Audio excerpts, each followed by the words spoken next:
யோ யார் யா நீ அடைச்சு வச்சுட்டு ஓபன் பண்ணியா நான் கிளம்பணும். ஏன்டா இது டோல் கேட்டுன்னு உனக்கு தெரியாதா? டேய் அதை ஏன்டா இங்க வச்சிருக்கீங்க? நீ என்ன ஊருக்கு புதுசா? நம்ம ஊர்ல தான் இப்ப எங்க திரும்பினாலும் டோல் கேட்ட தானே இருக்கு. எதுக்குயா? சொகுசா டிராவல் பண்றல. ஏடா இவா என் கூட வந்து உட்காரு. உங்க ரோடு எப்படி இருக்குன்னு காமிக்கிறேன். ஏடா 1 கிலோமீட்டருக்கு ஒரு டைம் குண்டும் குழியுமா ஒரு ரோடு. சரி ஏதோ டோல்கேட் கிட்ட ஒண்ணு கிடைக்கலான்னு போனோம் அப்படின்னா அந்த பாத்ரூம் மெயின்டெனன்ஸே இல்ல. அதை வேற எழுதி போட்டு 1 மாசமா ஒட்டி வச்சிருக்கீங்க.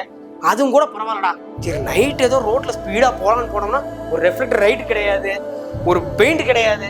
எவனாவது கொஞ்சம் ஃபாஸ்டா வந்து லைட்டா முட்டினானா அந்த இடத்துல பறக்க வேண்டியதான். இதுல சொகுசா ஏதாவது சொல்லிட போறான். யோ யோ இதான் பேசாத. பணம் கொடுக்காம விட மாட்டேன். நீ எப்படி போறன்னு பாக்குறேன். எங்க ஓனர் யாருன்னு தெரியுமா?